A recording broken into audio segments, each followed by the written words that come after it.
First of all, I don't want to be a permanent critic. So I say that many things have improved in the way the GST Council functions. After my repeated requests, I'm sure others did too, so I'm not taking credit for it.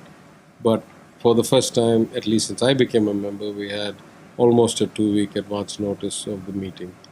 Though the location changed and the agenda, as usual, came in bits and pieces and very late in the day, the direction is towards the right kind of improvement in many ways. The many groups of ministers, the what we would call otherwise called committees or subcommittees, are doing good work. I have not yet seen one group of ministers report that has not been appreciated by everybody, because these are complex issues and handled well. So there are many positive things to say. But there are a few profound issues that I've been talking about since I became a member. And 5 years into the GST, we are still no closer to resolving them.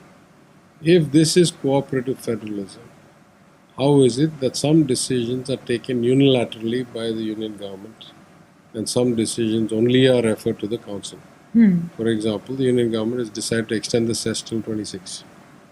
I'm not sure that was ever brought to GST Council. Truly, it should have been if it was cooperative federalism.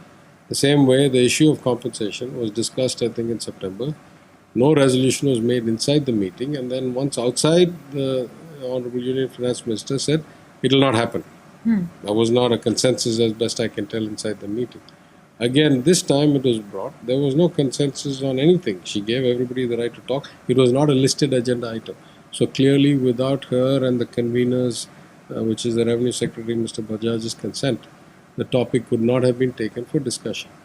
And yet, at the end of the discussion, we all walked away with no resolution, no clarity. And this is not atypical. It's not always, but it's not atypical. There are other instances where I can think of where we talk and then no decision is taken and we just walk away. And so this is not healthy, in my opinion, right? I'll go even further. If it is truly cooperative federalism, how is the agenda set 100% by the union government and the convener?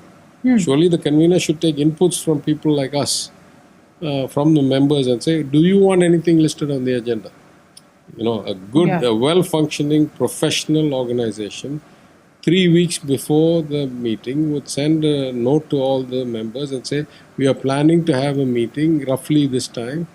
This is the rough agenda we're thinking about. Is there, anything else you would like added to this? And then collate an agenda that include the input of many members and then send it out. Okay, doesn't happen, never mind.